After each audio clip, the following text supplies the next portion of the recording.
Welcome to episode 10 of The Aspiring STEM Geek. In this episode, I talk to Jacob Snarr, who is a software engineer. In the episode, we talk about learning programming languages at a young age, Jacob's experience with programming robots, computer science, software engineering, the challenges of remote learning, 3D printing, retro electronics, and, as always, video games. I hope you enjoy.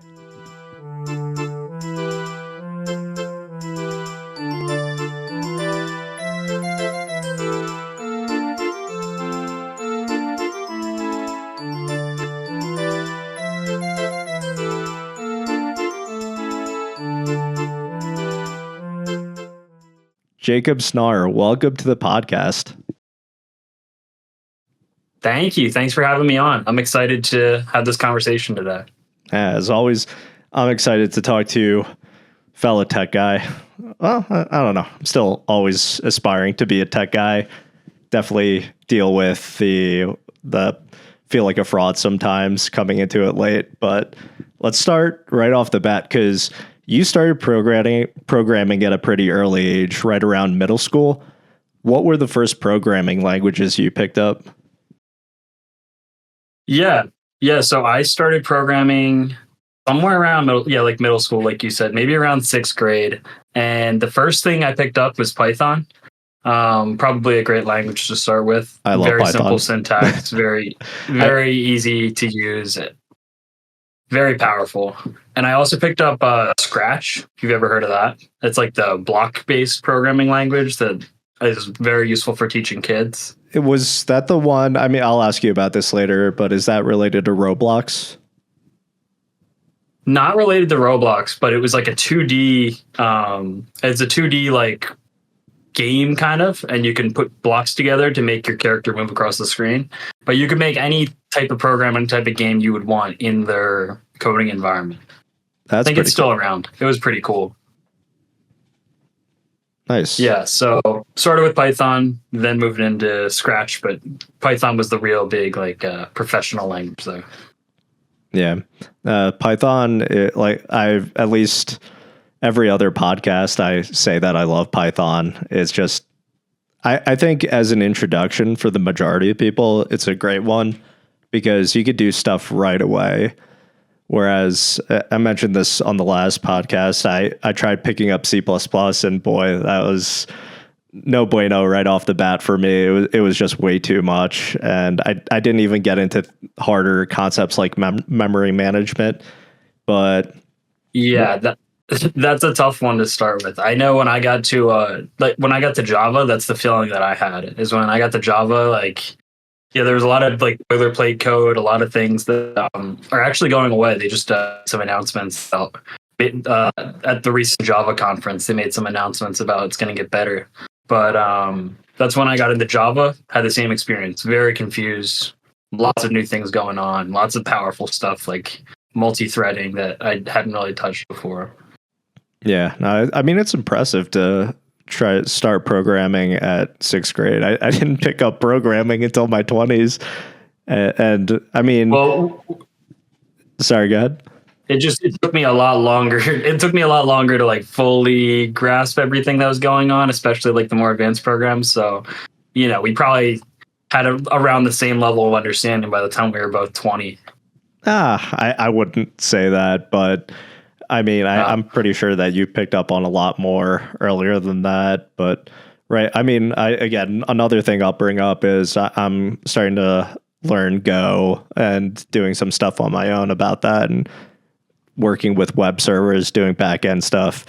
But yeah, it goes back to, I feel like a fraud when I start doing stuff with Go.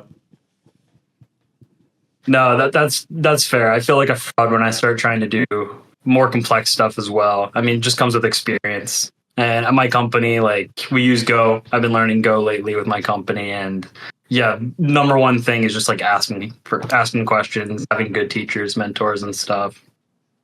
All that. So back when to your childhood, what were you actually programming? Mm-hmm. Yeah, that's a good question. So with Python, it was very simple. That was the first one. It was very simple. It was there's this library called Turtle, and it lets you move a turtle, like a small little turtle around the screen. It's great for teaching like basic things like, the lines of code run in a certain order, and you can add if statements to change the direction and stuff. By the time I got into like a little bit more down the road, I got into JavaScript, maybe in ninth grade. I was making Discord bots, and I was selling them online, like selling Discord bots to different Discord servers, custom making those. And that's around the time I started to pick things up a little bit more quickly, and started to put real pieces of code together. Started to like understand like the advantages of designing certain programs certain ways. That was probably like one of the earliest big projects I worked on. What was the first Discord bot you built? It was probably a Discord bot for my own server because I wanted to experiment with my own features, but it was just very simple. You could add different commands by you design commands in JavaScript, and you could drag and drop the commands just as files into the bot.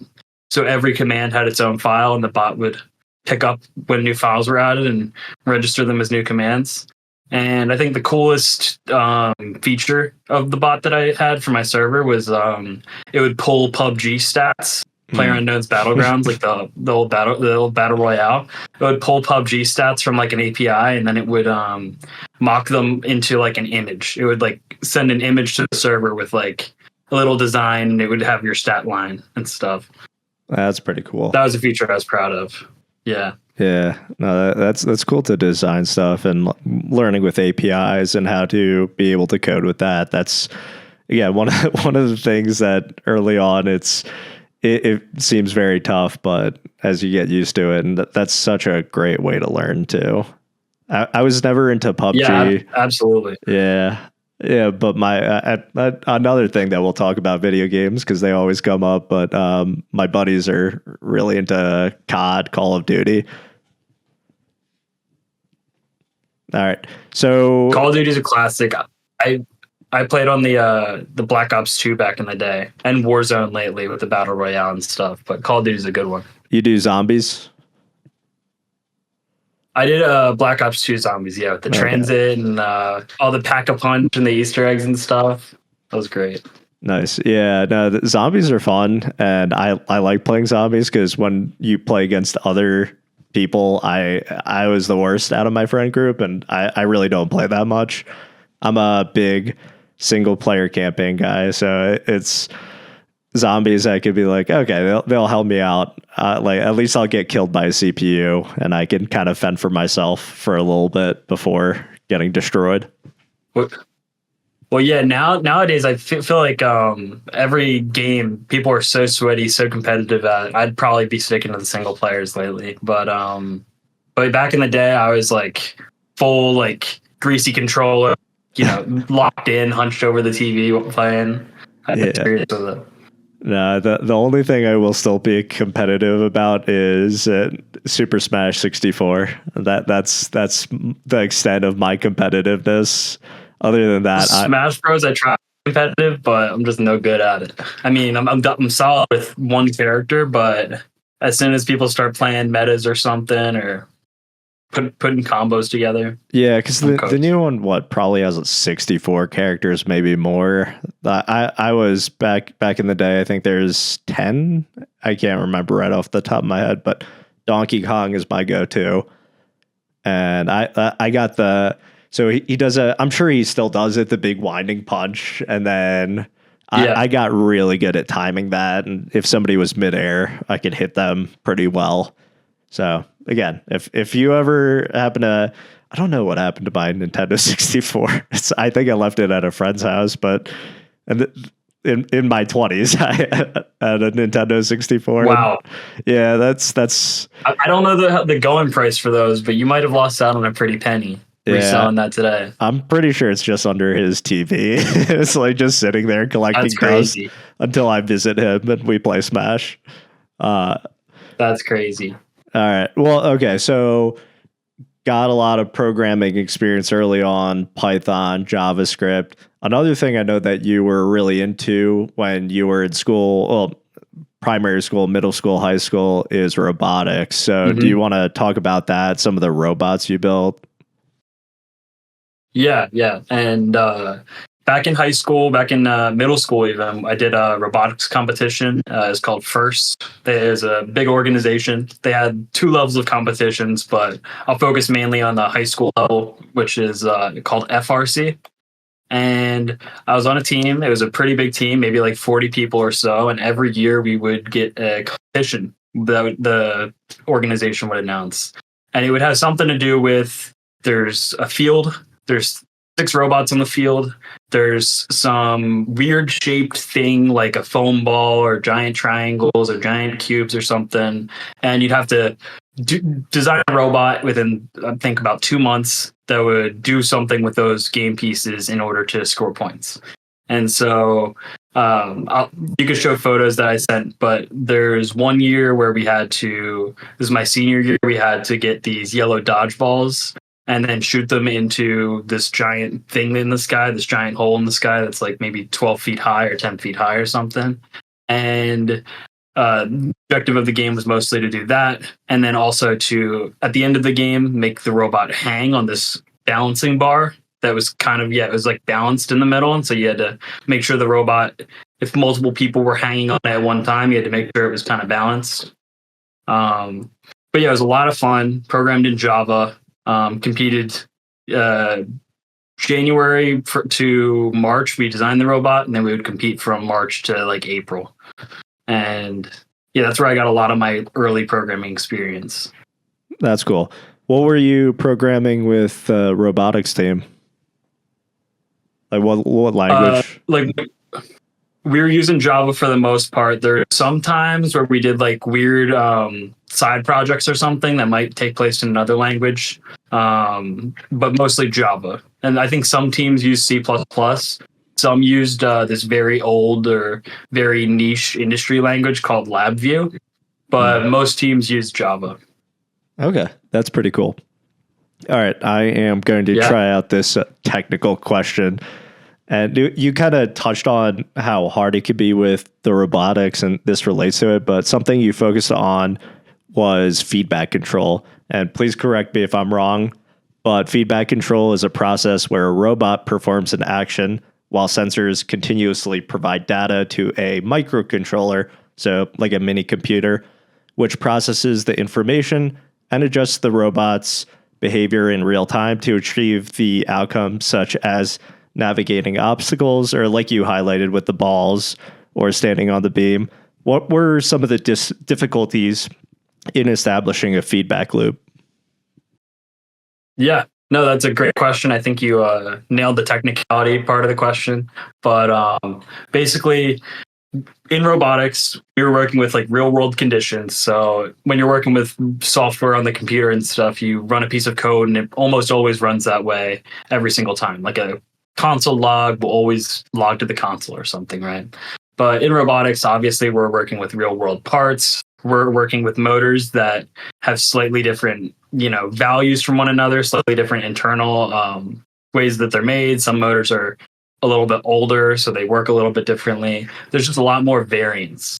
And so you can't really just tell the robot to turn 90 degrees and it'll do that every time. There's absolutely no way that it'll be consistent. If the battery's low on the robot, the motors will work a little bit less well. They'll have a little bit less voltage. And if the motors are moving at certain RPMs, they're more efficient in their battery usage. So there's so much going on.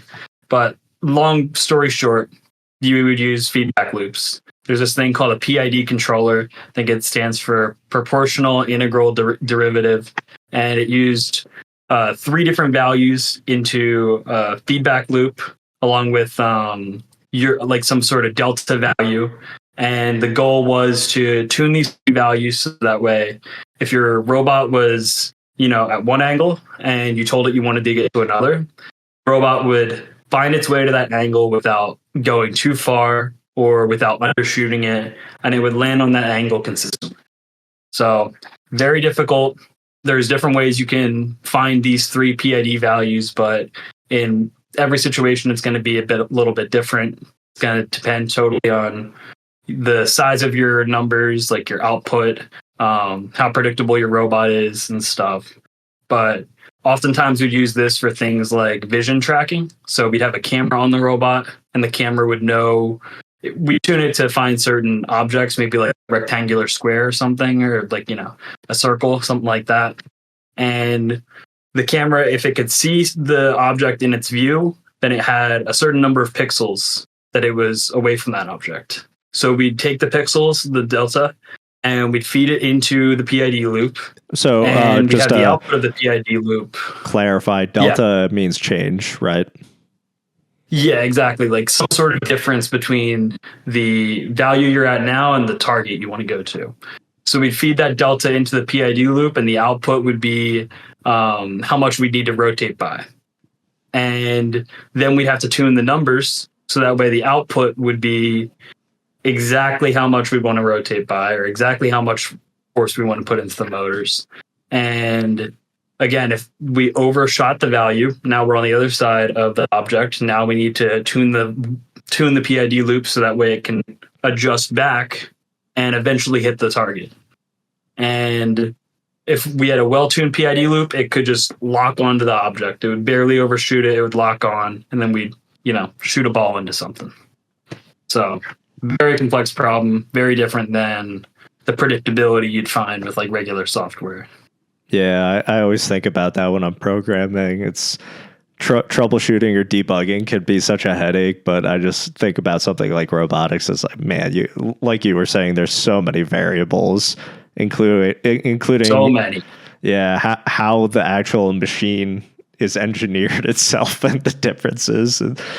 Exactly. And working on the robots we did, like I said, there was voltage, we had air compressor and like pistons that would work with air. So it was like, is there enough air in the piston, or is there enough air that's been compressed to make the piston move? So many different unpredictable things like that. Crazy. Yeah, that's such a cool experience though. So you've obviously seen the Boston Dynamics robots, right?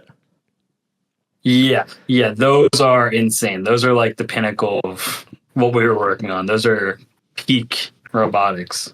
Yeah, so something I still probably won't buy it, but they now have similar ones in China, and specifically the Boston Dynamics dogs, and you can buy them for around $5,000. And I've like that's a lot of money, and I've still gone back and forth with, man, that would be really wild to have that. I also don't know if my dog would really like that, but it's definitely that's impressive that they got the number that low. $5,000. Yeah, I'm not sure exactly the quality of it. I actually heard somebody else talking about it on a podcast, and then I looked it up.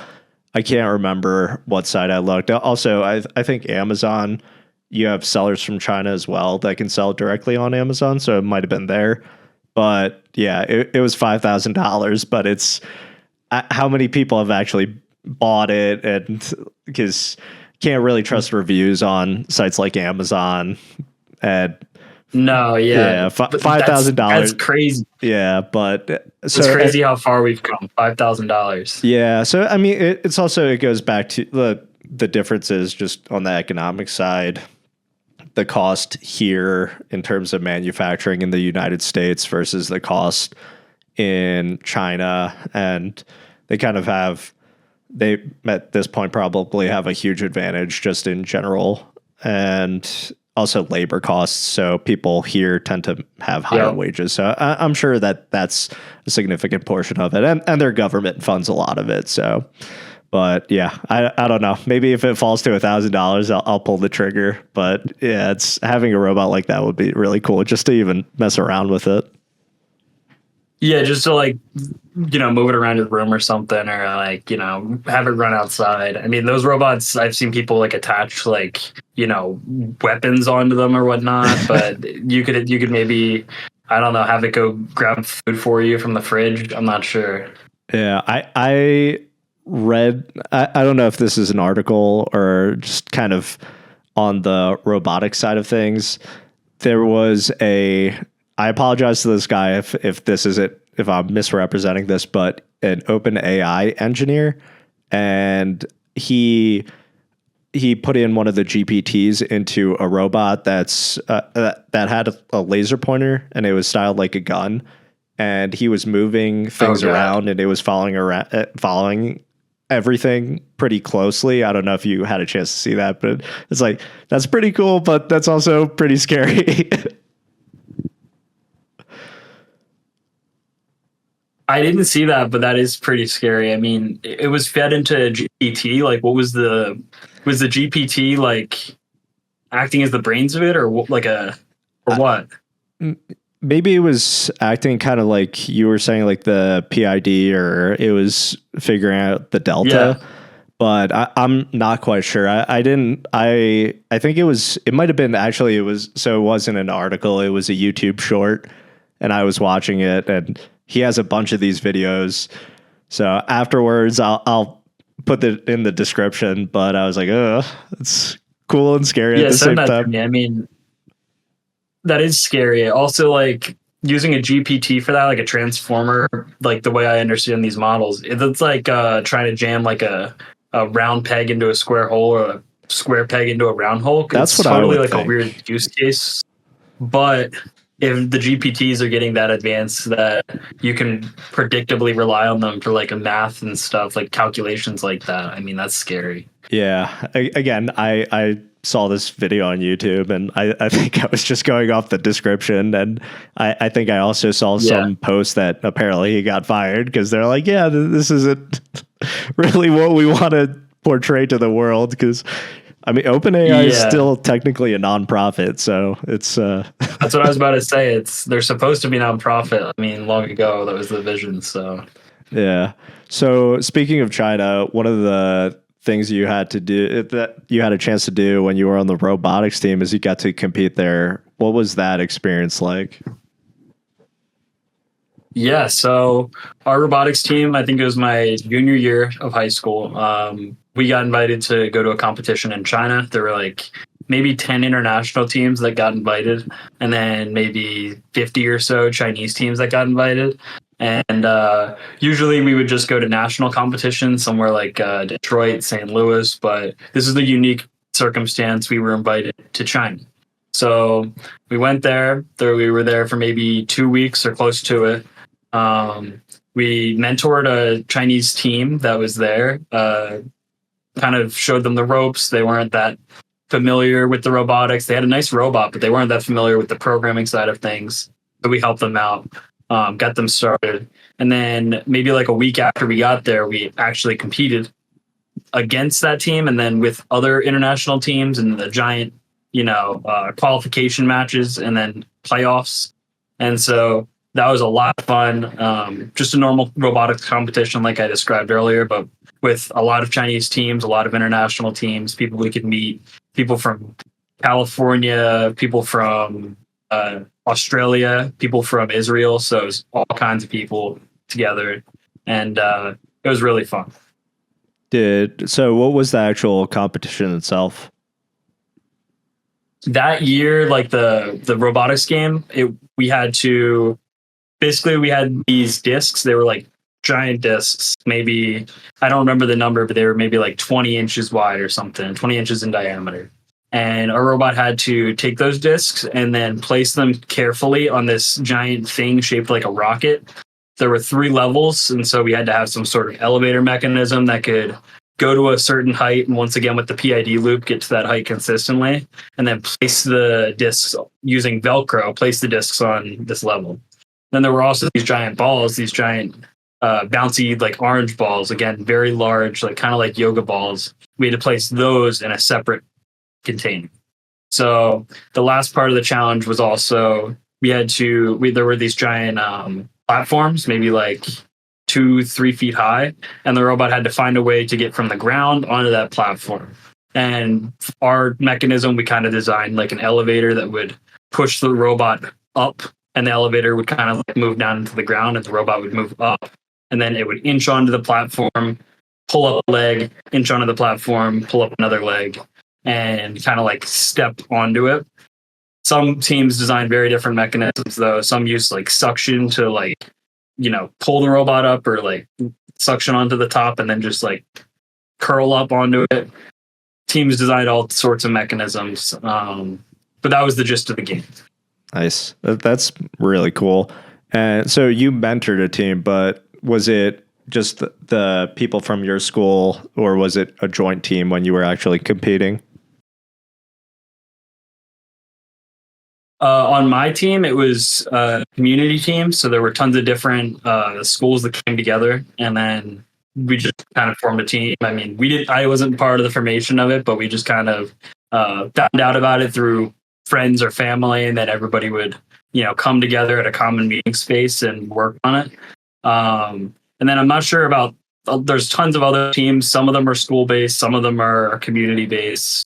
I'm not sure in China. I think we worked with a school-based team, but I've even heard of teams that I've heard of one team that was like formed online, and they communicated online and stuff, and they didn't have a central meeting place. They lived in different places. So yeah, hey, pretty cool stuff. Open source works for the most part. No, exactly. I mean, there's a lot of open source teams, actually. There were a lot of teams that like published their plans and their findings and kept people updated. So it's a really cool community. Nice. Yeah, and sorry, I don't know if you said, but where in China was the competition? Yeah, it was we mentored the team in this place, Suzhou, and then we competed in this place, Hangzhou. And I'm blanking on what cities those are near. I'm gonna check on my computer. I'm gonna cheat really quick. Take your time. It might be. Yeah, let's see. China is definitely on my to-do list. The big ones. I mean, a lot of the cities, but I want to see Beijing, Shenzhen, Shanghai, kind of mega cities, but yeah. Yeah, we were near Shanghai, so that's where the competition was. And then we also kind of ventured out into the countryside a bit, just tourism and stuff. Didn't get to see the Great Wall, but got to see another area kind of near Wuhan, actually. Okay. Yeah, China's definitely on the to-do list, and just their technology is wild. And I think I mentioned this, but like the way that they caught up technologically is really cool, because I know for their payment systems, they kind of skipped credit cards, and everybody kind of uses Alipay, or I forget what the 10-cent one is, but in so many ways they're just ahead even of us, because there's times where it's like cash only. I'm like, come on, really? Yeah, no, China, it was very advanced when I went in 2019. And they already had tons of like delivery methods, like all those like DoorDash and stuff. They already had that well figured out. They had WeChat, which I understand. They have like apps there that kind of do everything. They kind of serve every purpose and stuff.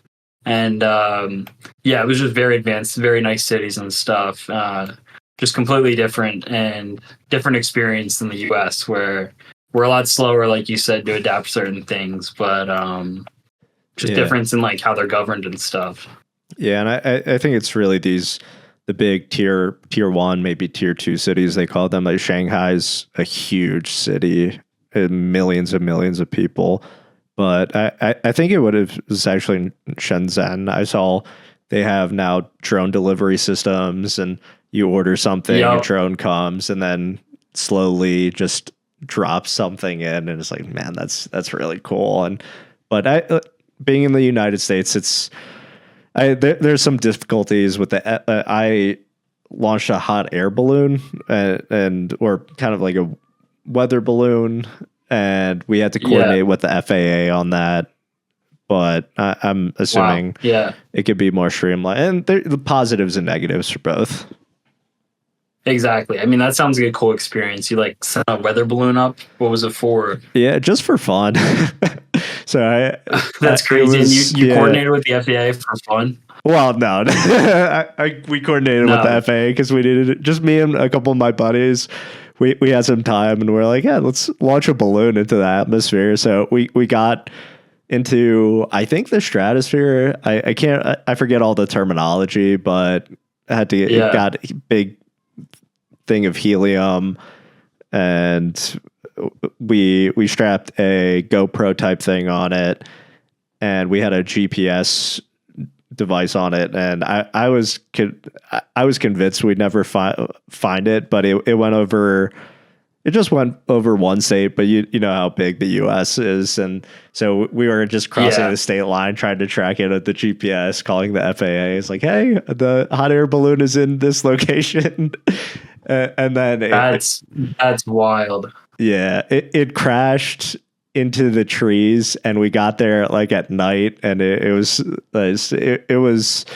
I can't remember what time of the year it was actually, but it was starting to get cold, and we're just standing there in shirts and t-shirts, and we're like, how do we get this down? So it took us like 2 days of going back, like an hour and a half drive to get it down, but we got it down, and I got the footage, posted it on my YouTube channel. Wow, that's awesome. I got to check that out. I mean, yeah, that sounds like fun, but I don't know if I want to coordinate with the FAA for fun. That sounds it's like one of those necessity things, because it's kind of it would be a really bad situation if there's a small plane like a Cessna flying and then it just rams into. Absolutely, you don't want.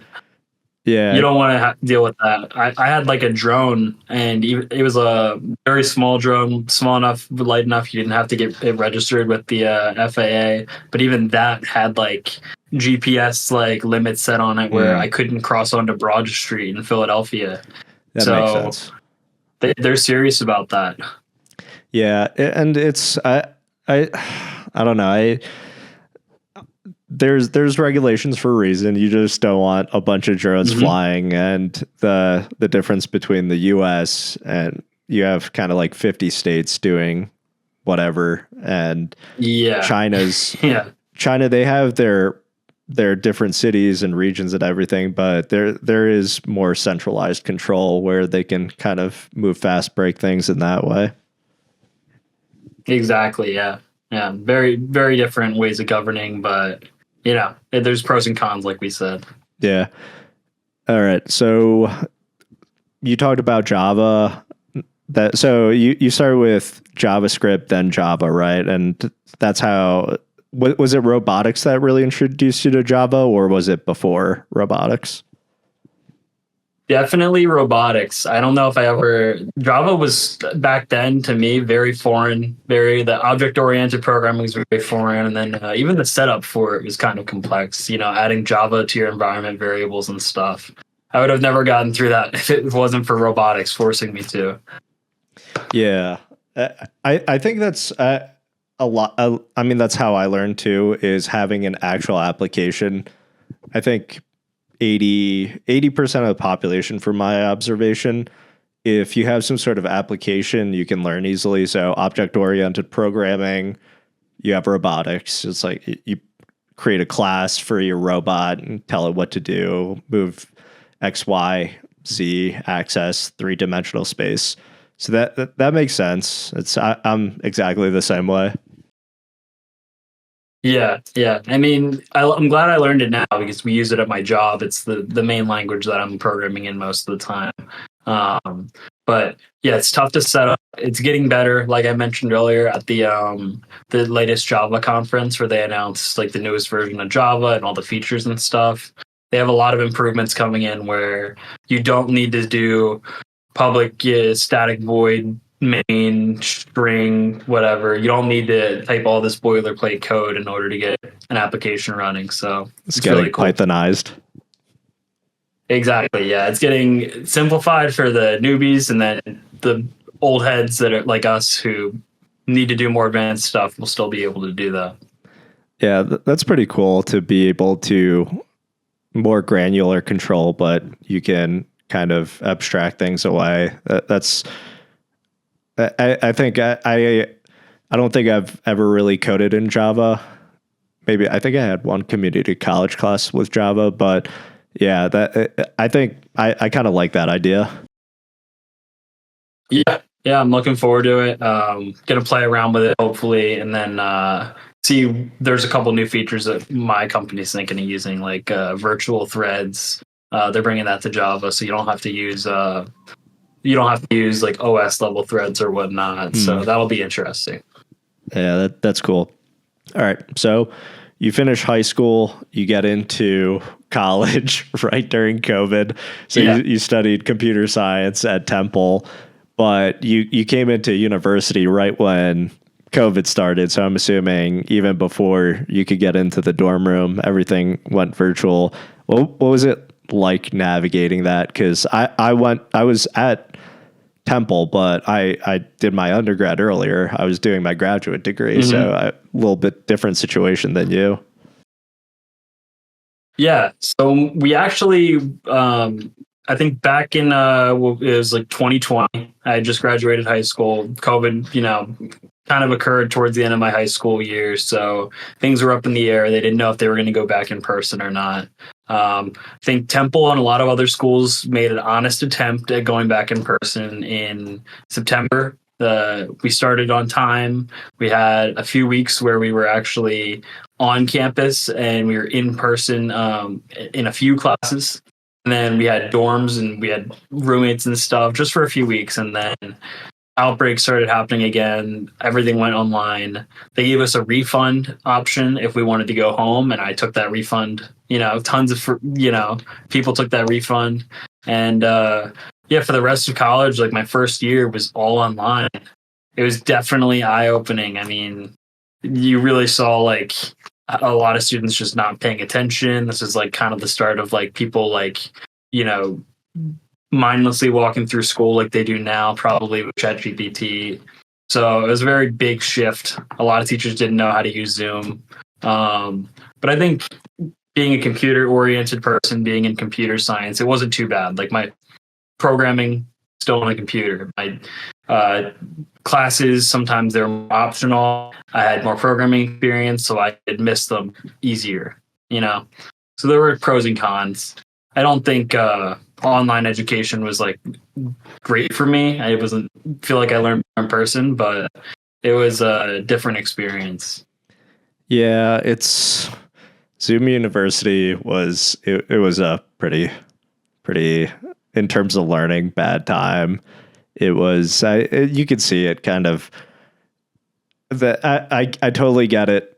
I don't always have my camera on when I'm doing meetings because I'm remote for my work, but it was just camera off all the time. Everybody was just an avatar or a name under a Zoom screen, and it was just my undergrad. It was a little different because I went 2 years, 3 years community, and then I transferred in last 2 years to Temple. But the best part for me was being able to talk to professors.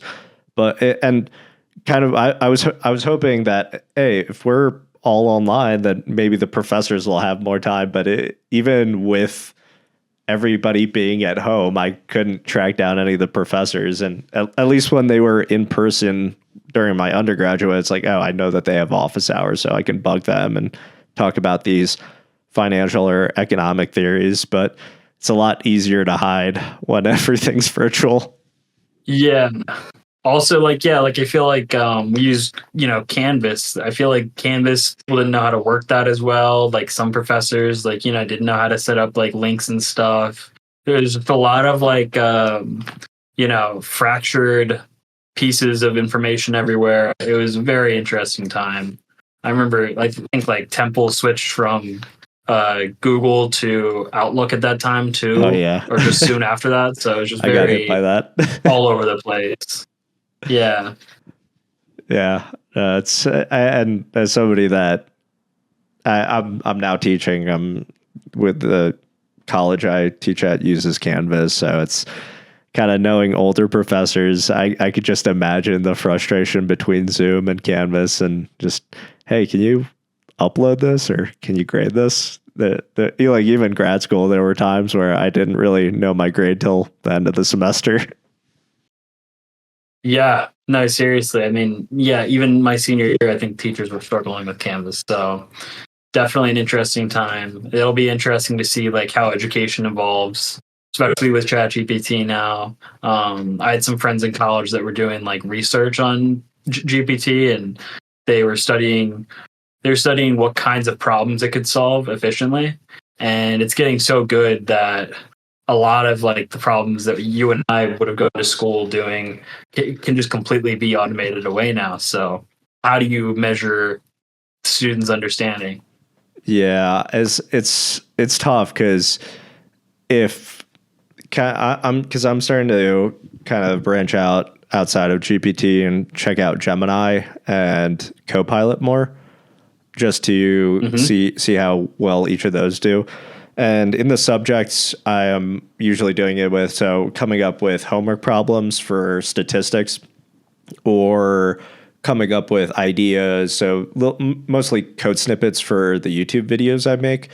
It still makes, sometimes it's like stylistic issues. So, for actually kind of, I was pretty much done with the video. So I made this video about how you can connect. Have you ever used Google Colab?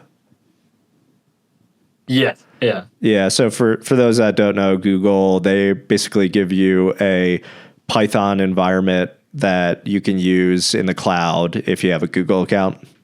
And a lot of my videos I do are based off that.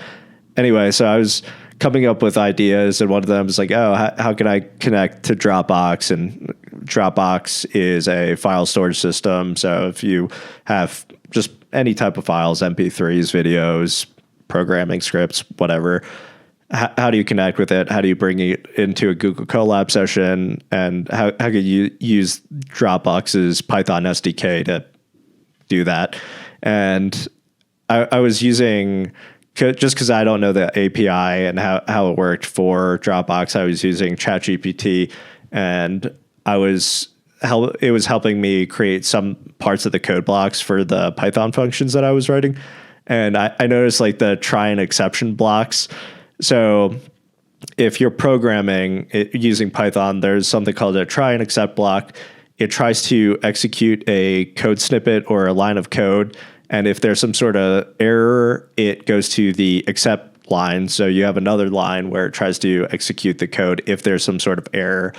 And that I noticed for the function that I created with ChatGPT's help, that the function I created to download files, it only authenticated for, I think, API errors. And the other one, it had an exception block only for API errors, whereas the other one, it did all types of errors. So it caught different types of errors. I was like, damn it. I already made the video. I don't want to go back and do this. But I guess if you don't know, if you haven't had experience writing that kind of code, you'd never know. But if you have had experience, you could definitely, besides like the computer science portion of it, there's definitely times in statistics and math where it can fail on even simple arithmetic or algebra. Yeah, I think that's why like it's becoming such like it's a skill of its own now, which I honestly underutilized. But a lot of people are getting better at like learning how to prompt, learning how to ask it questions, guiding it along to hopefully get a better answer. So there's like, now that's its own field now, and because it's so inaccurate, people are learning how to game it to become more accurate, how to get more stuff out of it. Such a crazy world we live in, honestly. Prompt engineering. Yeah, it's interesting. Exactly. Yeah. I mean, it's kind of like Google. It's upside downside. You Google something, you go to Stack Overflow, you throw the code in from there. Might have issues if you don't know what you're doing. Same thing with ChatGPT. Like I should have known better than to just go like, okay, this function works. And then like looking at it, it's like, I'm only catching API call errors. I'm not catching the other type of errors, like a authentication error or something like that. Yeah, and that's a good point too. Is like we back in the day, like we learned how to use Google efficiently. Like we learned how to get the keywords right, and we kind of like developed our own way to prompt Google to get answers. Now that's happening with ChatGPT, and it's just an evolution of that technology. So it's really interesting. Something I didn't think about till somebody mentioned it a few years ago, but somebody was teaching, I think, middle schoolers or high schoolers something, and they were telling me that whatever kids that they were working with, some of them only dealt with just a handheld phone, so iPhones or some sort of Android phone, and they didn't really know how to navigate a desktop. So things like a downloads directory. And then, funny enough, I was talking to another professor he was saying that one of the students in his classes, he was like, he came to him afterwards. He's like, hey, the student was saying to the professor, why do I have an F? It's like, because you haven't handed in anything. And then the student's like, but I've been I've been submitting everything. And he just had like a local directory or folder where he was uploading all his files. And my buddy was like, yeah, I can't see that. That's on your computer. You need to upload it to the web on Canvas or whatever program they use. Yeah, that's insane to me. I mean, it's so true though. It's like, yeah, like even like iPhones now, they have a Files app, but it doesn't work like how your normal like File Explorer does, and it doesn't give you the granularity that opening up the terminal and typing ls does or something crazy. Like people are growing up not learning all that, but it's just not necessary anymore for the average person. Yeah, I'm just gonna make a quick complaint about Mac. I've been a Windows user pretty much all my life, but then Linux, and then more recently I have a Mac for work, and I am not a fan of the Finder app to navigate their directories. I don't think it's a good GUI. I'm not a fan of it. What do you not like about it? I don't think it's terrible. I think it does what I need it to for the most part. Yeah, I kind of like the ribbon control that you have. You could do anything on Linux. Linux, like you were saying, I'll use the terminal and just use bash commands to find whatever I need to, delete what I need to, create a file or whatever. But if I'm using a GUI, I kind of want it to be as robust as what Windows has. So I just my jab at Mac, which might be a style preference, but I just think that maybe I also feel like a very old man when I use Mac because like I have trouble right clicking at times. So maybe I don't have a valid complaint, but I'm just not a big fan of the Finder one because I don't have the ribbons. I don't have all my directories easily listed, but I'm probably just need to Google a YouTube video on it. I will say Windows does give you like all the options up front, like your top toolbar or whatever it's called is just stacked with options. There's like 5 different ways you can click on things, and then the context menu when you right click is just full of stuff. So yeah, Mac definitely has a more streamlined option. Something I learned recently is that if you hold the option key on Mac, it will often unlock like extra functionality on all types of UI buttons. So try that out. Double check that fact and try that out, because if you hold down the option key when you right click something maybe, or when you click on a button, you could unlock tons of extra functionality, like just whole new options will come up. So that's a little thing that's hidden all around the interface, which is kind of crazy to me. Yeah, that's good to know. I will say like so good to know that, but on the Mac side, the one thing I do like is it has Bash, Born Again Shell. So people that use the terminal a lot, that's a pretty nice feature. All right, back to it's nice that just real quick, it's nice that it's like, I don't know, the Windows PowerShell or whatnot. I could never get with that, especially when you look up tons of like tutorials, especially with C. It's all Linux. So yeah, PowerShell or command prompt feel very clunky. So I agree with you there in terms of terminals, Linux or Mac too, but Linux is I think quickly becoming my go-to operating system. But yeah, Mac does have Windows beat there in my opinion. Yeah. Yeah. So when you were taking your courses at Temple University, was there a course that you really enjoyed that stuck out to you? Or if you can't think of one, I always ask, is there a course you really hated? Yeah. Yeah, so I'll give a two-pronged answer. But one course that I liked that a lot of people tended not to like was operating systems. Um, I wasn't crazy about the way it was taught or anything, but I thought the concepts were very useful. They practically taught us like enough information that we could go, learn to make our own programming language. Like they taught us so much information in such a small course. And the projects were very in depth too, like having us make advanced shell applications and stuff. So I really quite liked operating systems. A lot of people struggled with it, but I think because I had a bit of a head start, it was a little bit easier for me. Though I still learned a lot in that class. And then my second favorite class, which kind of more just I really loved this class of things, was mobile app development. That was like an Android-based class, and they taught us Kotlin and Android app development. I took 2 semesters of it, beginning and advanced, and the teacher was super knowledgeable. Carl Morris. He knew I know so much Professor about Morris. Android.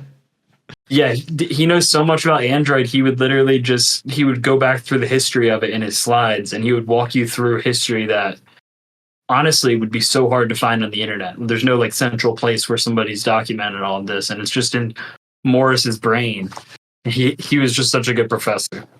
Yeah, I'm really hoping he can come on as a guest in the coming episodes. But yeah, that's really cool. I guess I don't know much about the mobile app side, but I kind of agree with you. Just knowing an operating system, even just knowing how to navigate on Linux is kind of really useful and really important.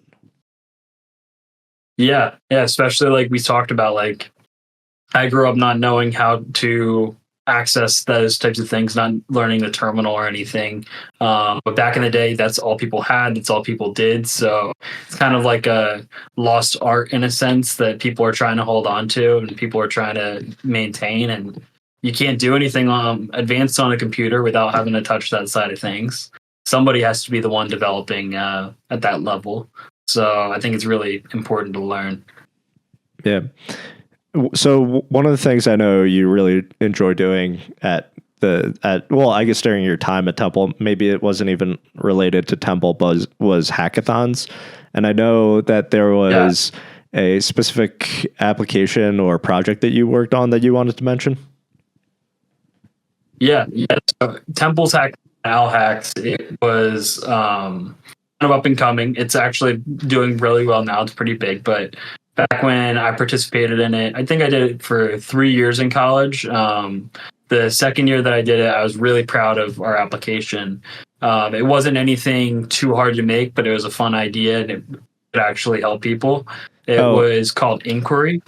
My bad. Before, just for those that don't know what hackathons are, so usually you have some sort of coding project or you're trying to solve some problem using a programming language, and you have a limited time, usually 24 hours or 48 hours over the weekend. But my bad. Sorry for interrupting. No, that's a good point. Yeah, ours was the one that we participated in. I should mention it was 24 hours. There were different categories you could choose from, different tracks you could go down, they called it. And each category focused on like a different type of application you could build. You could build an accessibility focused application that, focused on something accessibility related. You could design an application that was helpful for the city. Like, because we live in the city of Philadelphia, going to college, very big city. So you could design an application around that. There were a couple categories, couple tracks you could choose from. We chose the accessible education route. So somehow making an application that helps people, makes things more accessible to do with college. And the application we designed, Inquiry, it was basically, I'll say this, and it'll sound crazy. It was Twitch chat for live lectures. And so when people hear that, they think of Twitch chat, they think of the emoji scrolling and the screaming going on in a big chat. So it's a funny way to describe it to start out, but in actuality, it was a application you could go to on the web, and you could connect to a chat room. Ideally, if the application were more built out, the teacher would send you a link maybe. And the chat room everybody would be in it, including the teacher, and you could send chats, and you could also send reactions, and the chats would pop up on the teacher's screen, overlaid over their current content. So it wasn't an application they had to like go and open and like, keep on the screen at all times. It would just overlay over their slides, overlay over whatever they were doing. And you could also make the chats anonymous, which was important. So if you kind of felt nervous to ask a question, or maybe you didn't want people to judge you for a question, you could type it in, have it anonymously sent to the professor's screen, and they could read it and address it there. And I just think it's like so powerful, the idea that, people would be enabled to ask questions, and people would be enabled to not be judged for their questions. And there's tons of stuff you could do to make it more advanced, like add moderation, or even add like a way to gamify it. So that way students are encouraged to ask questions. But that was a really cool project that I worked on. Yeah, all I can think of is what my current students would say. It's like, why does he keep bringing up homework all the time? It's like, we're doing it. It's too much homework. Or yeah, no, I remember Zoom chat back during COVID. I mean, it was definitely, people were definitely kind of goofing around, or they would say stuff like that in chat. But if you can add some moderation to it, and if we did build out the idea more, I think it could be really powerful. Yeah. As long as it's not used in like a toxic way, like you're forced to ask a question in order for a grade or something, like that would be pretty bad. Yeah, I do like that, especially I assume just a lot of people nowadays are just more comfortable doing everything electronically. So that's a good idea. I'm just kind of curious. Like I could see that working really well for a computer science course. I'm just kind of thinking, I really like the idea. I'm just thinking what like a philosophy course or a business course would look like. But no, that's a really cool idea. Yeah. It needs to be fleshed out more for sure. I mean, yeah, who wants to log on to something and I have to like sign in just to ask a question? So there's a lot that can be done to improve it. Maybe QR code to open up to the web page immediately or something. Maybe like, make it easier for people to access. And then another issue that we ran into at the time that kind of made it not that viable to continue with as a project was you would have to download the application. So think if you're like a professor and you're using a school computer, you can't just download applications. You got to go through the IT department. You got to get that approved. The app has to get certain permissions to display on your screen. And then if it's like an overlay, how do you like control that overlay? How do you disable it? It could be a mess. But now there's actually a new web API I've been keeping an eye on that is currently being released or currently in the process of getting released on all browsers. It's a web API that enables you to have overlays like that from a web browser. And so it could stay over top of your content, and it could kind of like emulate what we were doing, but from a web browser, which is a lot easier to control, a lot easier to do with any computer. Don't got to run it through the IT department. So that's something I'm excited about. That's pretty cool. Do you know who's developing it? Like the Firefox Foundation or? Yeah, I think it's Mozilla. I think it's the Firefox Foundation. And I think it works in Chrome right now. I've tested it, and yeah, you can have a pop-out window that stays over your content, and you can design anything to go inside of it. Whereas before, when we were developing, or at the time, I think you could only do that with video content. And so how are we going to make a chat a video? It seems a little too complex, but now there's something for regular HTML content. Nice. That's pretty cool. All right. So during your time at Temple, you were also tutoring people, right? So you were tutoring Python, JavaScript, Java. What age groups did you tutor? Yeah, so I tutored students, I think like 7, or from like 6 or 7 to as old as like 13, 14 years old. It was through a company called ID Tech. And the company would find students, find clients, and then they would just give you set hours, and you would meet with the clients and develop a relationship with them. And I had a lot of recurring students, a lot of one-off students, but it was cool. We just got to design a curriculum for the student and teach them whatever the student wanted to learn. Some students didn't really want to learn. So the challenge was, teaching them in a way that would encourage them to learn. And some students really liked stuff, so we'd get really advanced topics and get really deep into it. So it was a lot of fun. Yeah, that's awesome. What do you find were some of the hardest concepts to teach? Because I'm assuming Python, JavaScript, Java, you were pretty much in the computer science realm, right? Exactly, yeah. That's a good question. I would say we did have a course that I taught, or again, we designed the curriculum, but it was kind of presented to the clients as a course, and it did have a robot in it. And that was, again, one of those things that was kind of difficult to teach, just because of the nature of robotics. It's not fully predictable. Kids would have the same questions I had when I was younger, which is like, why isn't this working reliably? Why can't I have it follow this path and it'll go along the path every time? Why is it so different? And also teaching over Zoom, because it was a Zoom-based company, Zoom-based communication. So how do I teach them how to do something with this physical robot when we're just over Zoom? That was kind of tough. And then other things that were kind of difficult, but I learned more over time how to teach would be something, again, like object-oriented programming, or maybe the nuances of a language that are a little bit harder to grasp, like what is recursion, for instance, things like that. Especially with some of the younger kids, I think there's a certain point where your brain has to be in order to comprehend stuff, and it builds on a lot of earlier concepts, like things that we just learn implicitly, like logic and math and stuff. Even language, like, if this then that, like, you have to have that developed in your brain. So it was an interesting experience. Yeah, that's pretty cool to be able to tutor. I mean, because you were relatively young when you were doing that.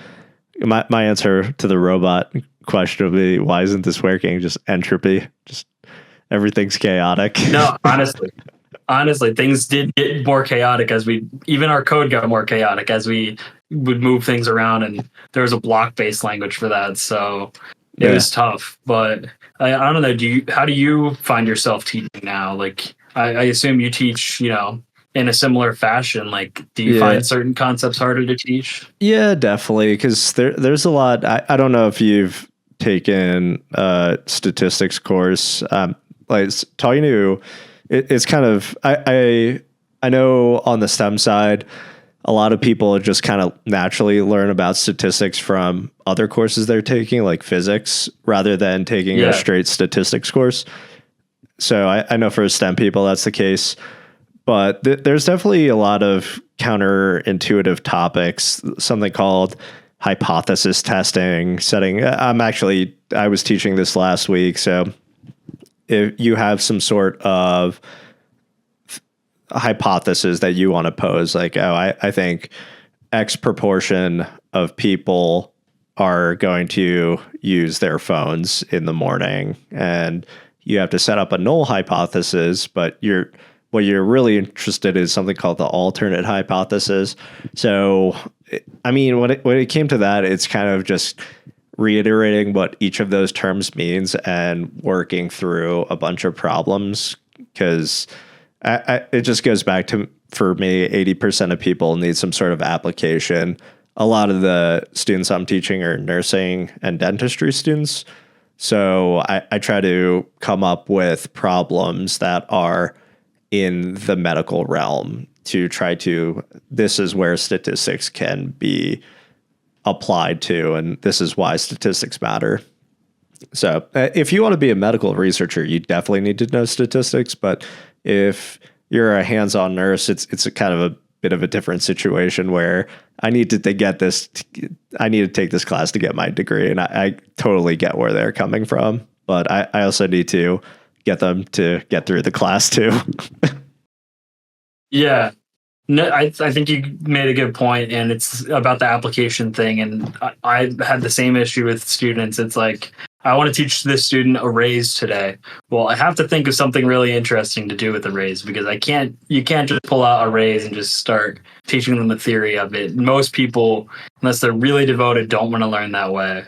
So how do you teach arrays with like a robot? There's a lot of interesting ways that I would learn to do it, but it's not automatically intuitive. With this robot here that you can move forwards, backwards, left, and right, and you can change the LED colors. How do you teach arrays with that? So how do you get creative sometimes? And sometimes I would have a student that would be touching topics so advanced. I asked the parent, hey, can we move away from the robot, or can we move away from this and do this? Because we're out of options. Like we can't, there's a limit at what we can do. Yeah, that makes sense. Yeah, that's a really good experience to have, because I'm sure you found this too, but teaching just, well, even things like arrays, it solidifies your knowledge in the field. So you're becoming a better programmer or computer scientist by just teaching the topic. So that's also the plus side of teaching. Exactly. Yeah. No, definitely valuable. I mean, everybody should try teaching a concept once, just see how hard it is, especially if somebody's like judging a college professor for teaching something one way. It's go try to teach it. It's pretty difficult. Yeah. So I mentioned this earlier in the podcast, but I was mixing up the languages. So Lua is the language that you use for Roblox, right? So do you want to talk about that? Because that seems like a great way to get kids especially excited about it, because I don't know if there's anything after Roblox, but it was kind of like Fortnite, and then Roblox came along, and that's the last thing I kind of know about what's cool with the kids these days. Yeah. I mean, Lua, so Roblox has this really cool way that you can experience things. They have these worlds that anybody can create on their computer, and the worlds can be really simple, just adding blocks, and then eventually you can get into scripting. And I really like their paradigm set up for scripting.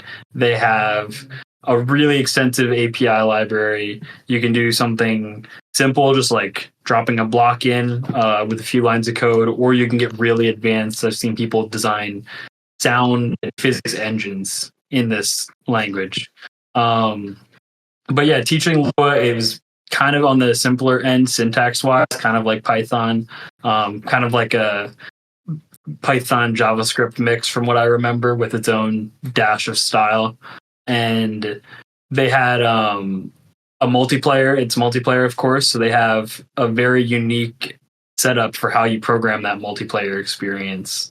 It's kind of like I would compare it most to maybe like the web. If you've ever programmed on the web, there's content that can be sent to you from the server and you just view it, or there's content that can be loaded on your computer dynamically and you're viewing that locally. There's a local side and there's a server side, and same thing with Roblox. There's a server side where things are happening and they happen for all players, and the kids kind of learn about, things can be different on my end from somebody else's. Things can change locally on your computer as well. So very unique experience teaching kids how to program on a multiplayer server, and a lot of younger kids too.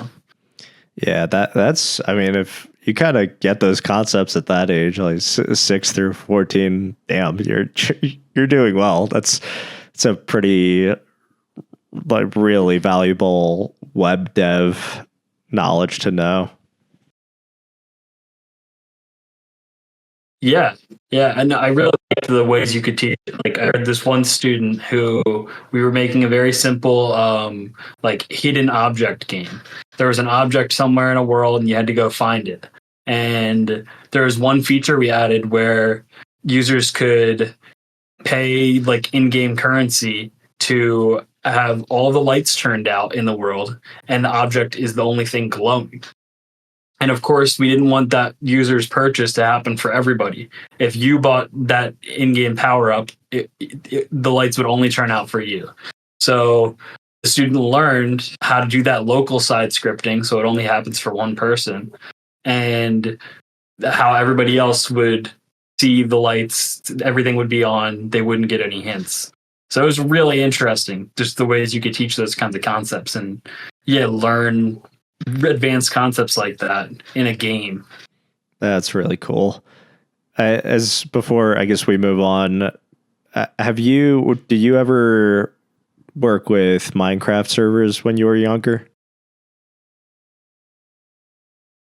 A little bit, but I never got into like the scripting side of things. I did the setup and the administration and stuff with my friends, and we would, buy servers, or we would run them on our local machines or on a Raspberry Pi. But I never got into like the modding or the setups of any of that. Yeah, that makes sense. All right, well, let's get to your current work. So you currently work as a software engineer at Little Horse. Can you talk about some of the daily software tasks that you work on day to day? I know you said you work with Java, a little bit of Go, and then one of the focus is some containerization things at your workplace. Yeah. So at Little Horse, we are developing a workflow engine. And there's not too many of them in the space. There's a few, but there's not too many. So it's a new concept for a lot of people. But the way ours works is basically you define a task that you want to run, and you define a workflow, which is a series of tasks, kind of like an order of how you want to run the tasks. And you tell our server, hey, I want to execute this workflow.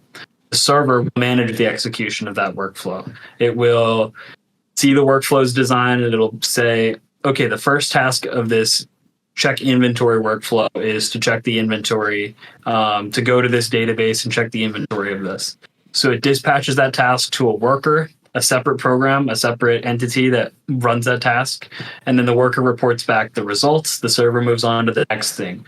Now, maybe the next step of this workflow is send an email to the customer with the inventory stock. So dispatches a task to a worker. The worker receives a task. It executes that. Maybe the worker fails. It doesn't report back to the server in a certain amount of time. Little Horse knows how to handle that. It has a certain timeout policy that you could use with it. And it can say, hey, this task didn't respond back, and this worker didn't respond back, I'll dispatch another one. So it gets a lot more advanced than that, but that's just the gist of it.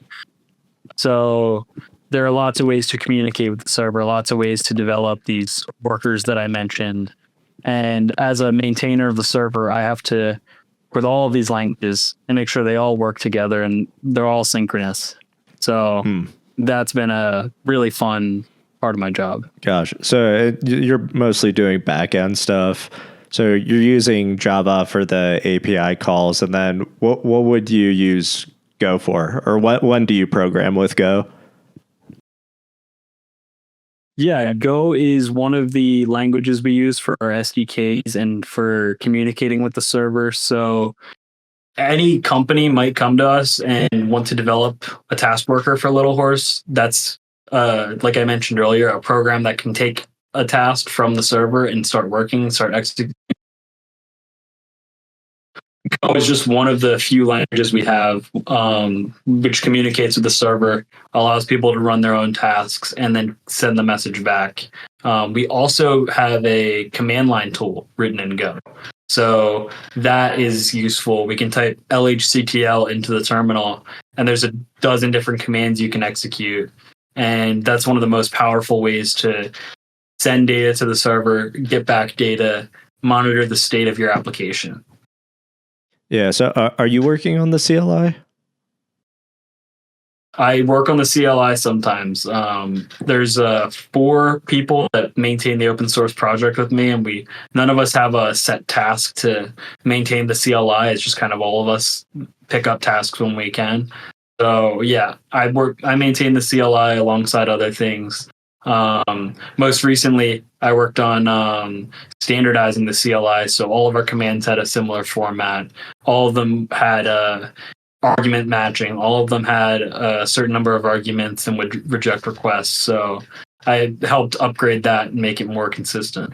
Yeah, that's awesome. I mean, one of my many projects I'm working on, it's just a private repo right now on GitHub, but a DevOps project. And I've been working on creating just a CLI for it, and being able to do that. It's like, damn, I can't believe I was able to do this. And right now it does simple, not even DevOps stuff, like data science, summary, statistics type stuff. But it's so cool to be able to develop it with Go And as somebody that's been using Go for less than a year, it's been kind of relatively easy to learn and actually put it together.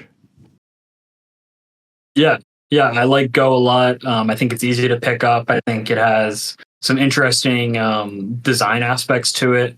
One of the things is how like errors are returned as just another return value.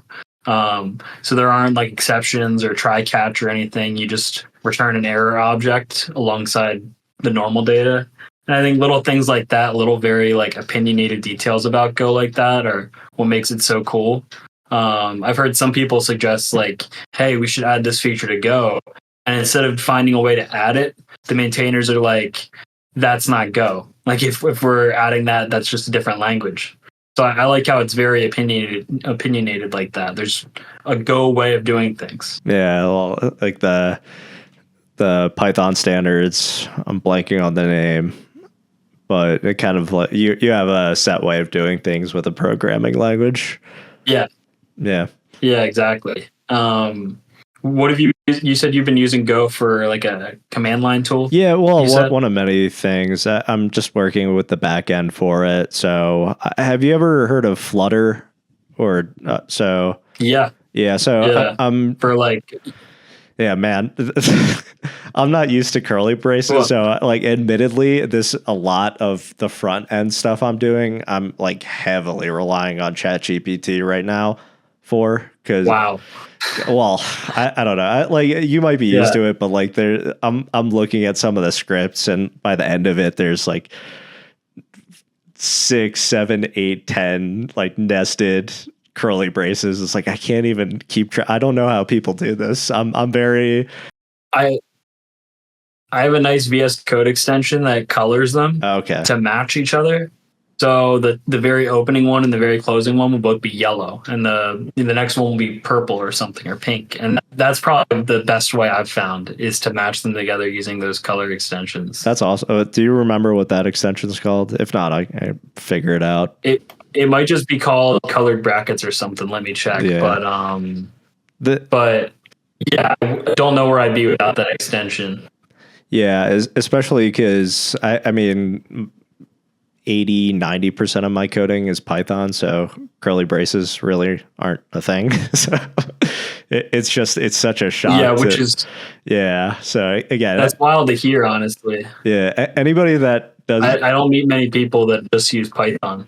Yeah, well, I'm more data science, machine learning, so I wouldn't really call myself a software engineer. I think I'm better than the average data scientist, but I wouldn't spending more and more time with software engineers over the years. I could say that I wouldn't consider myself that data scientist, machine learning engineer. So I do math, I do statistics. I've done a little bit of that, and it would take a long time for me to consider myself a data scientist. So that I'm sure you're really good at your craft. Yeah, I think it can be. I think it's relatively easier to pick up data science compared to software engineering, but it still takes some things. The machine learning side of it is the tougher portion, but that's where statistics comes in handy. But that's really the core of machine learning is statistics. So I'm glad I picked that up as my master's degree. Yeah. I mean, it's tough for me, even like when I was never great at statistics. So I feel like that's a skill I could hone, could definitely focus on more. Yeah. Statistics it's kind of like economics. It's just like, it depends. It's like, I could give you a range of possible outcomes with maybe a little bit. I mean, I can put some sort of certainty to it, but not really. But I think I will say like LLMs, that's kind of like statistics come to life. It's just linear algebra, probabilities. It's returning based on your prompts, previous information and seen, as well as I guess depending on the LLM, they take back feedback. So that I think that's a good product that actually encapsulates statistics. It's like that there's the value in it. Besides everything else, because I kind of think everything's probabilistic. So, in my opinion, you can, with varying degrees of this is useful, you can apply statistics to everything. Yeah, I mean, I know this is like kind of old news, but I remember when machine learning algorithms, neural networks were first coming out. They would find patterns that humans hadn't even recognized, and now that's commonplace. It's everywhere, but revolutionized things for a time. I think they could notice cancer in a patient way before doctors could, and so things like that are really powerful. I mean, it's going to be an emerging field. It's going to be a good field for a long time. Yeah, pattern matching. I don't know if you ever. This was like you're saying back when machine learning, more like in the STEM fields, was getting known, not across the broader public, but AlphaGo. That was such a big thing that happened. Yeah. So Go is I forget how many moves there are, but it's significantly more moves relative to chess.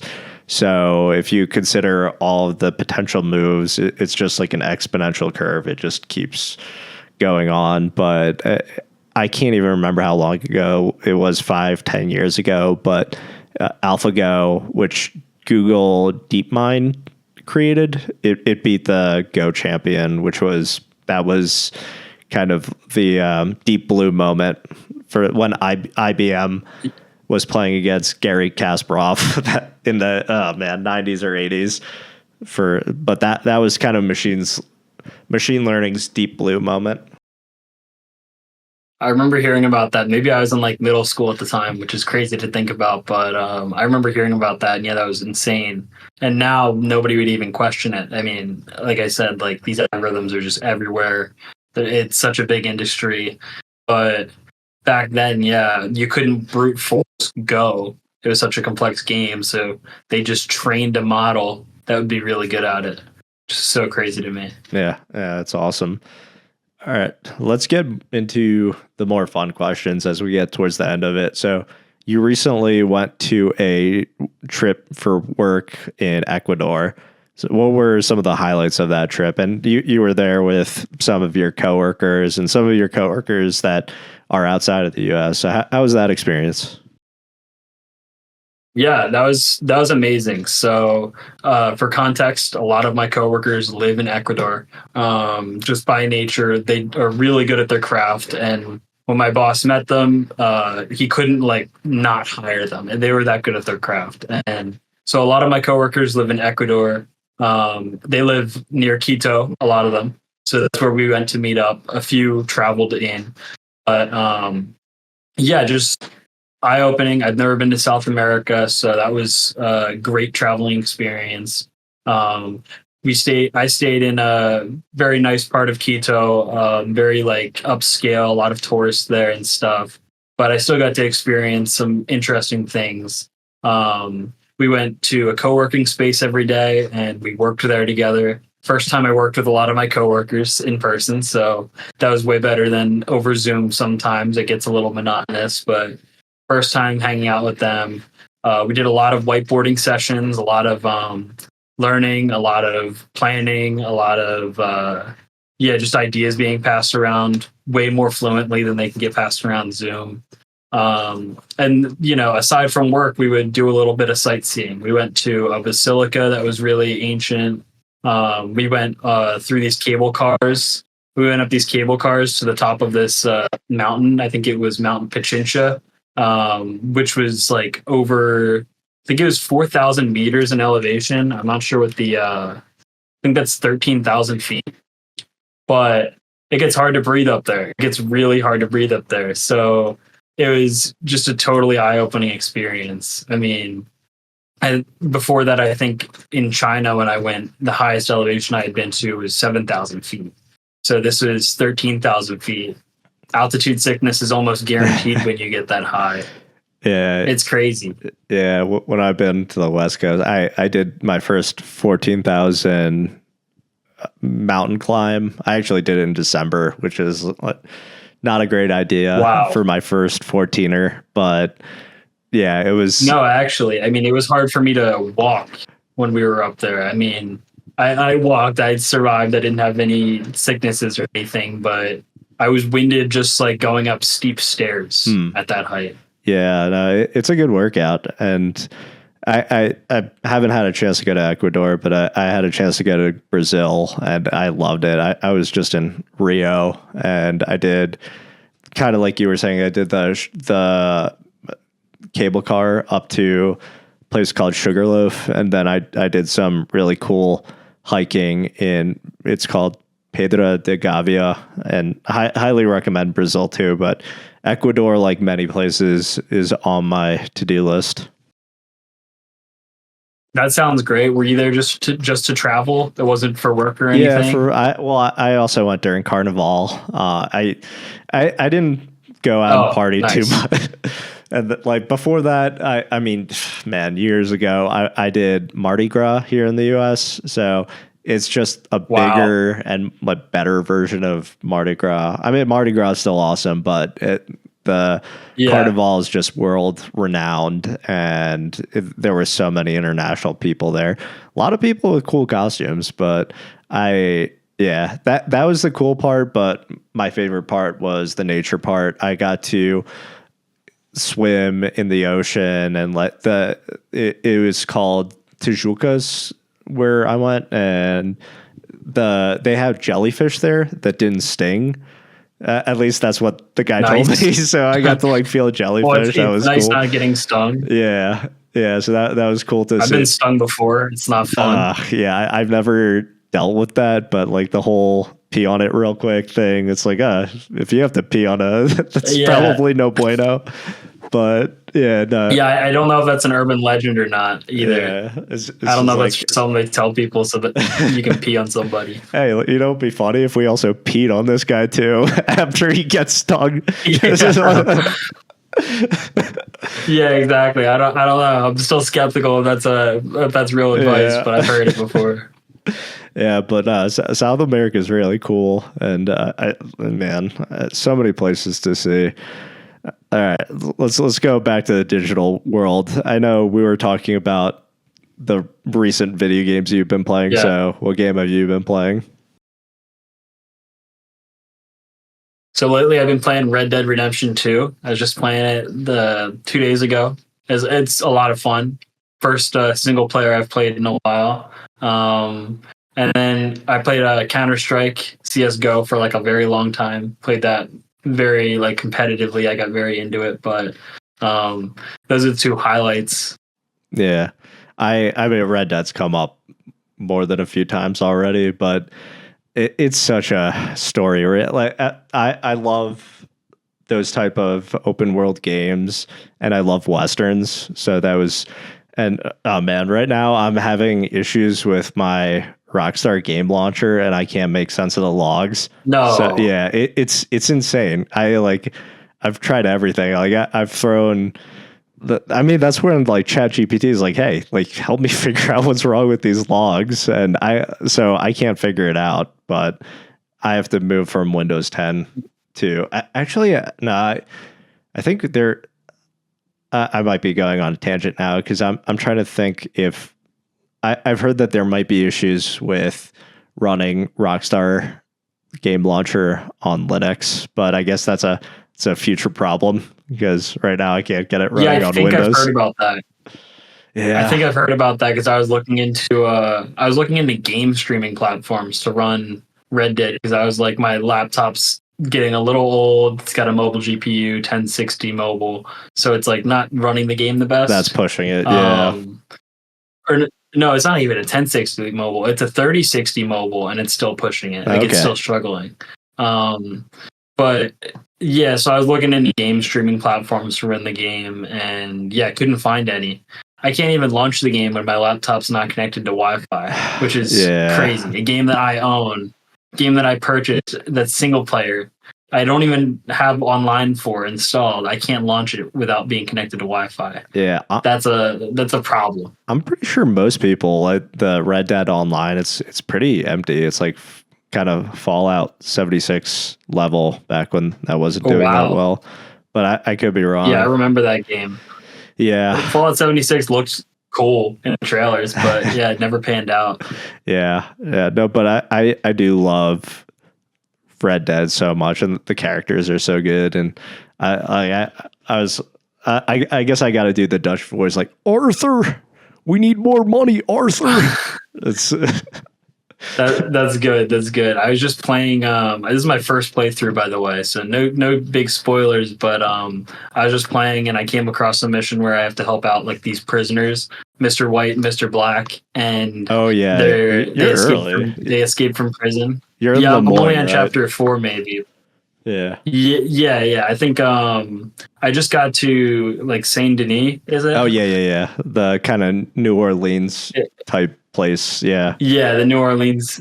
Exactly. And I was helping out these prisoners with their wanted posters, but it's fun. There's a lot of cool like stranger interactions. The world feels very alive, more alive than Cyberpunk, I would say. And I played through all of Cyberpunk, and Yeah, I was actually it does that better than Cyberpunk. Yeah, I was debating because there was a recent sale on Steam, and for some reason I bought. I don't know if you GOG Galaxy ever.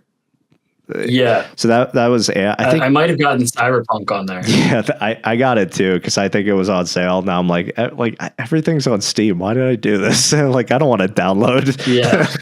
So I was like thinking Well, like.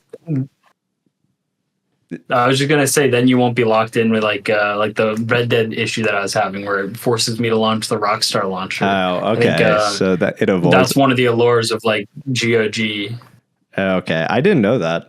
That's good to know because I don't know if that's true for Rockstar games. They probably still require launchers, but I think GOG in general is just like, own your game, like own the program. Yeah. Now I'm just getting blasted with like not specific, just like GTA 6 is coming out, and that's part of my news feed. It's like, why do you just keep like it's not out yet? Stop bugging me about this. I'll eventually get it when it comes out. I really avoid paying full price. I've only paid full price for 2 games in the past couple of years. Space Marine 2, because somebody got me a Steam gift card for my birthday. So it's like, okay, they got me. I'm buy it because I've been wanting to play it for a while. And then Half-Life Alyx for the VR. That's so cool. I highly recommend a VR headset if you can afford one. Yeah, I've never had a VR headset, but I on the topic of like paying cheaper for games, that's why I got a PC in the first place. That's why I built one, and I ended up buying a gaming laptop years later when I needed to play in college.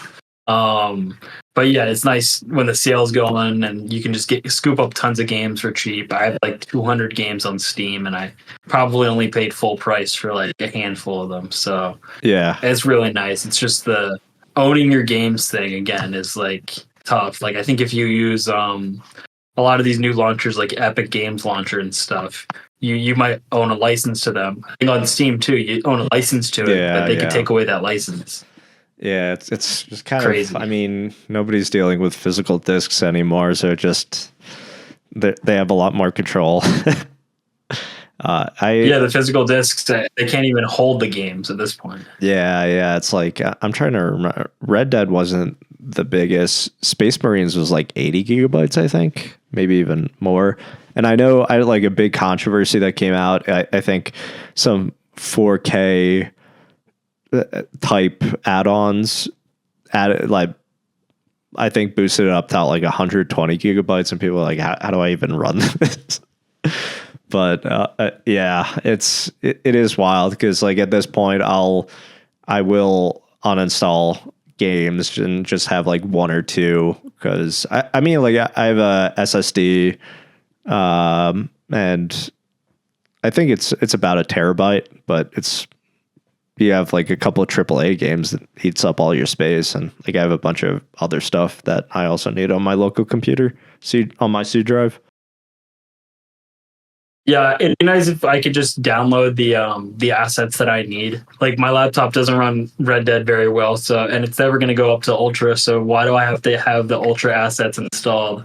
I don't know. There's some optimizations that could be made there along the way. Yeah, definitely. All right. So one of the things that you're into is 3D printing. So how do you get into 3D printing, and what are some of the cool recent things that you printed out? Or I mean, just in general, some of your most favorite things that you printed out? Yeah. So I probably, honestly, my first exposure to 3D printing, it might have been robotics back in high school, but I didn't own a printer back then. I didn't really design much stuff, but I think I got exposed to it through robotics and all of that. And I've always kind of thought it was cool, always wanted to get into it. So this year I finally, I got a full-time job. I made the splurge. I got a 3D printer. Is it a resin or? I've just been building stuff around the house, like building little. Oh, it's what do they call it? FDM printer. It's just it injects out the top. Okay. And it doesn't do the resin stuff. Gotcha. Resin printers are cool though. But yeah, I've just been printing stuff around the house. Tons of like little stuff. I send you some photos I have right now. Recently put together this grid organization system. It's an open source system called Gridfinity, and I recently started printing some bins for that. Organizing my cabinets and stuff, organizing tools, and then a couple of the other things that I printed recently is I printed this stand for these test tubes I have. I have these glass test tubes, but they don't really stand up on their own. That's what that was. So I printed a stand. I saw the picture and I was like, what is it? Stand. Yeah, and it printed all in one piece. It stands up. It holds these test tubes, and I have some plants in there right now, some plant snippings that I'm propagating. And as long as I change the water in these test tubes, the plants will eventually sprout new leaves, and I'll be able to start adding more and more. But yeah, it just comes in handy for random stuff, and it's a fun hobby. I ordered these speakers on Amazon or these speaker stands on Amazon, and the stands wouldn't attach to my speakers in any meaningful way. It was misleading. It said there were mounts, there weren't. So I turned on the printer, I measured the speakers, I measured the mount, and I designed this just big platform that mounted onto the speaker stands and held my speakers. That's awesome. So it's a really powerful tool to have. Yeah. I'm still like debating whether to get one or not. I do a lot of, I guess not recently, just because it's been a very busy year, but woodworking. So, I mean, there's some cool ways kind of like to integrate it that where you can print out a part, something like a bracket that for whatever reason, it's just not laying around, or maybe it's kind of hard to get, or to have one that's specifically designed for something. But yeah, I've like debated internally. It's like, yeah, should I get one? Should I not? But it's like you're saying that it's useful. Yeah, exactly. I think that's a really good application of it. Actually, is like brackets or jigs that cost a lot of money to buy, but you can just print it out yourself. I mean, that's a perfect use case for it. The one downside I will say is it's kind of a rabbit hole. I mean, I bought this printer, and then I got the printer and I got the filament. And then I learned soon after that filament absorbs water. And Philadelphia is a very humid climate, weirdly enough, even though we're so like northwards, and I don't know, we're in a climate zone or a latitude where you wouldn't expect it to be humid. Yeah. We're in this very humid zone with two rivers running by. My room's at 56% humidity right now. I'm looking at a sensor right now. Man. So I had to buy a filament dryer. And then I buy a filament dryer. Now I need to buy dry boxes to store or make dry boxes to store the filament in. And then once I get that done, I want more filament. And then I got to get more boxes. It's a rabbit hole. Yeah. I'll warn you. It's funny that you mentioned humidity. I didn't really realize what humidity was until I spent more time on the West Coast. And it's like, oh, this is what kind of they mean by dry heat. But don't get me, if you go to somewhere like Nevada, some places it's like 110, 115 degrees. I don't care what you say. It's baking you. It's hot. Yeah, but I do get like the humidity difference. So in the west coast of the US, a lot of places the humidity is a lot lower compared to the east coast, and the like if you stand in the shade in 100 degrees when it's far less humid, then you can cool off easier. Whereas if you're on the east coast somewhere, like I was in Georgia, it was just like everything sticky, and it's like, man. But yeah, humidity's a real thing. What about your current area? Is it humid? Because if it's not humid, you might be fine. Yeah, I'm leaving my current area mystery, but just for that's fine. Yeah, but no, it's but I've had just like seeing the differences between the two, like it's a real thing that sucks that you have to worry about that for your filament. Yeah, it probably picked I think anywhere more northwards it would have been fine, but Philadelphia is just in the very tip of this humid climate zone, and it's a whole can of worms. I think if I leave my filament out for just a few hours, it'll start producing these really obvious issues when it's printing. It'll start stringing, and the filament will look almost bubbly when it prints because there's these air gaps that are being created. It's a really big pain in the butt. I totally get it. All right, last question. So you collect old school electronics. You sent over some pictures of things, and you sent over the Game Boy camera, and that just took me back to my childhood. Yeah. I don't know if that one's for the Game Boy Color, but I had a Game Boy Color back in the day, and it had the camera, and I'm pretty sure it's the exact same one. And one of the things that you could do is you could take a picture of your head, and it crops it, and then you kind of play like a Space Invaders type thing where you're just trying to blow your own head up. And I was like, yeah, man, that's a flashback for me. Yeah, no, I love that thing. So I collect some old school electronics. I find gadgets really fun. We don't have fun gadgets as much anymore. Everything's like an app now. But I picked up that Game Boy camera and my first Game Boy maybe back in 2015. So 10 years ago now, but still a little bit too late getting into the hobby. I didn't grow up with a Game Boy. I grew up with a DS. But yeah, the Game Boy camera is super cool. It was fun fact. It was the smallest digital camera when it released. It was in the smallest form factor. That's cool. It was in this Game Boy camera. Yeah, eat your heart out, TSMC. Yeah, exactly. It was revolutionary, but it was made by Nintendo. And it was a little game where, like you said, you could take a photo of your face and play Space Invaders or stuff. So I have that. I have a photo that I sent you. It's inside of this thing called an analog pocket, which is this new device that's been created recently that is designed to run Game Boy games almost at the hardware level, exactly like how they were run back in the day. So it's not doing software emulation.